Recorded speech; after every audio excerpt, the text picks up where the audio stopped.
তাম্রলিপ্ত পৌরসভার চেয়ারম্যান। পৌরসভা এলাকায় উন্নয়নমূলক কাজের জন্য সম্প্রতি কোন কোন উন্নয়ন প্রকল্প বাস্তবায়িত হয়েছে? অনেকগুলো প্রকল্প আমরা নিয়েছি। এখন রিসেন্টলি আমাদের যেটা হচ্ছে নদী জল প্রকল্প, যেটা মাননীয় মুখ্যমন্ত্রী মমতা বন্দ্যোপাধ্যায় উদ্বোধন করেছিলেন, 107 কোটি টাকার প্রকল্প। সেই প্রকল্পের কাজ এখন চলছে, রাস্তাঘাট তৈরি হচ্ছে এবং ইনটেক পয়েন্টও আমাদের টেন্ডার হয়ে গেছে এবং সেই ইনটেক পয়েন্ট টেন্ডার যেটা হয়ে গেছে সেই কাজ কলকাতার যে সংস্থাটি পেয়েছে তারা কাজ করবে। ভবিষ্যতে কী কী উন্নয়ন প্রকল্প হাতে নেওয়ার পরিকল্পনা রয়েছে আপনাদের?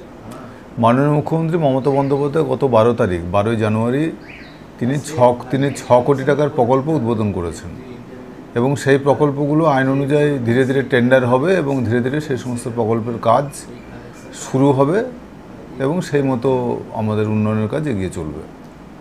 পৌরসভা কিভাবে শিক্ষা, স্বাস্থ্যসেবা ও অন্যান্য সামাজিক সেবা প্রদান করছে? দরিদ্র ও অসহায় জনগণের জন্য কোনো বিশেষ উদ্যোগ রয়েছে কি আপনাদের পৌরসভায়? এখন স্বাস্থ্যটা যদি আমরা দেখি, কিন্তু শিক্ষা তো আমাদের মধ্যে পড়ে না। স্বাস্থ্য আমাদের হেলথ সেন্টার আছে, যে হেলথ সেন্টারে রেগুলার বিভিন্ন রকম পরিষেবা আমরা দিই। আমাদের ডাক্তার আছে, নার্স আছে এবং অনেকগুলো ওয়ার্ডে আমাদের স্বাস্থ্যকেন্দ্র চালু আছে। সেই স্বাস্থ্যকেন্দ্র অনুযায়ী কাজ হচ্ছে এবং আমরা রেগুলার মানুষদের পরিষেবা দিচ্ছি। পৌরসভার বর্জ্য ব্যবস্থাপনার বর্তমান অবস্থা কি? পরিবেশ সংরক্ষণে পৌরসভার কোনো বিশেষ পরিকল্পনা রয়েছে কি আপনাদের? আমরা তো বাড়ি বাড়ি যে বর্জ্যটা সেটা কালেকশন করি এবং সেটা আমাদের ট্রেঞ্চিং গন্ডে ফেলা হয় এবং রিসাইক্লিং করে সেই সমস্ত প্রসেস করা হয়। সেই রকমই আমাদের কাজকর্ম হয়। পৌরসভা এলাকায় নিরাপত্তা ব্যবস্থা কীভাবে কার্যকর হচ্ছে? স্থানীয় পুলিশ প্রশাসনের সাথে সহযোগিতা কীভাবে করা হচ্ছে? পৌরসভার ভিতরেই তো পুলিশ স্টেশন আছে, থানা রয়েছে। আমরা তাদের বিভিন্ন সময় চিঠিপত্র দিই, তাতে যাতে মানুষের উপকারে লাগে এবং মর্নিং ওয়াকে আগে মাঝখানে কিছুদিন ছিনতাই হচ্ছিলো, এখন পুলিশ সতর্ক থাকার ফলে এখন সেসব ছিনতাইগুলো বন্ধ হয়েছে। আর নিরাপত্তা ব্যবস্থা কীভাবে কার্যকর হচ্ছে এখন? নিরাপত্তা বলতে পুলিশ তো রয়েছে, এটা যেহেতু জেলা হেডকোয়ার্টার, পর্যাপ্ত পরিমাণ পুলিশ রয়েছে, তাদের ভিজিলেন্স রয়েছে, পুলিশের গাড়ি রাত্রিবেলা ঘুরে বেড়ায়। এইভাবেই আমরা নিরাপত্তা ব্যবস্থা নিশ্চিত করছি। রাস্তাঘাট ও অন্যান্য যোগাযোগ ব্যবস্থার উন্নয়ন কীভাবে হচ্ছে? আমি তো ইতিমধ্যেই বলেছি যে মাননীয় মুখ্যমন্ত্রী মমতা বন্দ্যোপাধ্যায় 6 কোটি টাকার প্রকল্প উদ্বোধন করেছে, তার মধ্যে রাস্তা, ড্রেন সবই রয়েছে। এছাড়াও আমরা আরও প্রায় 15 কোটি টাকার প্রকল্প রাজ্য সরকার থেকে পাঠিয়েছি। আশা করি 6 থেকে 8 মাসের মধ্যে সেই 15 কোটি টাকার প্রকল্প এসে গেলে আমাদের তমলুক পৌরসভার উন্নয়ন অনেকটাই সম্পন্ন হবে। গণপরিবহন ব্যবস্থায় কোনো উন্নয়ন বা পরিবর্তন আনা হচ্ছে কি? গণপরিবহন ব্যবস্থা তো পৌরসভার মধ্যে পড়ে না, ওটা ট্রান্সপোর্ট দপ্তরের ব্যাপার, ট্রান্সপোর্ট দপ্তর করে ওটা। স্থানীয় ব্যবসায়ীদের সহযোগিতা ও ব্যবসায়িক পরিবেশ উন্নয়নে কী উদ্যোগ নেওয়া হয়েছে? স্থানীয় ব্যবসায়ীরা কোনো কথাই শোনে না। চিকচিকা ব্যবহার বন্ধ করার জন্য বারবার বলেছি, বারবার নোটিশ দিয়েছি। পলিপ্যাক আমরা বারবার বলেছি, কিন্তু তারা কোনো কথা শোনে। এরও কিছুদিনের মধ্যেই আমরা লোকসভা নির্বাচন ছিল বলে ফাইন করিনি। এরপর আমরা প্রত্যেকটা দোকানে ফাইন করবো। প্রত্যেক দোকান 500 টাকা, যিনি নেবেন তাকেও ফাইন করা হবে, যিনি ক্রেতা তাকেও ফাইন করা হবে। এইভাবে আমরা এই কাজটি করব, কারণ এই প্লাস্টিক বা এগুলো ফলার ফলে ড্রেন জাম্প হয়ে যায় এবং পৌরসভা বর্ষাকালে প্রচণ্ড অসুবিধা হবে। সেজন্য কঠোর পদক্ষেপ গ্রহণ করব। কর্মসংস্থান বৃদ্ধির জন্য কোনো বিশেষ প্রকল্প বা উদ্যোগ আছে কি? রাজ্য সরকার অনেক রকম উদ্যোগ নিয়েছেন, তমলুক পৌরসভা আলাদা করে কোনো উদ্যোগ নেয়নি।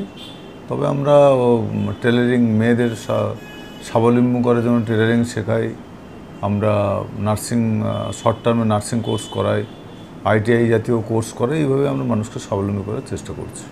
ডিজিটাল সেবা এবং অনলাইন সেবা প্রদানের ক্ষেত্রে পৌরসভার কী কী পদক্ষেপ রয়েছে? এখন এটা তো হচ্ছে ছোটো পৌরসভা, তো ক্যালকাটা কর্পোরেশন নয় যে ডিজিটাল ব্যাপারটা আমরা দেখব, তবে আমরা আমাদের সাধ্যমতো করি। নাগরিকদের জন্য সেবা গ্রহণের প্রক্রিয়া কীভাবে সহজতর করা হয়েছে পৌরসভার তরফে? ওই তো আমি আগেই বলেছি, বাড়ি বাড়ি আমরা ময়লা সংগ্রহ করছি। মানুষের পরিষেবার জন্য আমাদের একটি সেন্টার রয়েছে, যেখানে কোনো নাগরিক যদি চান, আমরা কাজের লোকের আমাদের একটা লিস্ট করা আছে, সেখানে এলে কাজের লোক যদি তারা পেতে চান সেও ব্যবস্থা আছে, কার্পেন্টারের ব্যবস্থা রয়েছে, অন্যান্য পরিষেবার ব্যবস্থা রয়েছে। সেই সেন্টারে গেলে সেই সমস্ত ব্যবস্থা আছে। পৌরসভার সামগ্রিক উন্নয়নের ক্ষেত্রে সাধারণ নাগরিকদের মতামত ও অভিযোগ গ্রহণের প্রক্রিয়া কী রয়েছে আপনাদের? আমাদের গ্রিভেন্স সেল রয়েছে এবং যে কোনো মানুষ এখানে এসে কমপ্লেন জমা দিতে পারে। আমরা সে কমপ্লেন গ্রহণ করে এবং সঙ্গে সঙ্গে ব্যবস্থা গ্রহণ করি। পৌরসভার কার্যক্রমে জনসাধারণের অংশগ্রহণে কীভাবে চিহ্নিত করা হচ্ছে? আমরা তো বছরে একটা সময় তো আমরা নাগরিক কমিটি এবং পৌরসভার সমস্ত নাগরিকদের ডেকে মহেন্দ্র স্মৃতি সদনে আমাদের বাৎসরিক সভা হয়, সেখানে মানুষের মতামত আমরা শুনি।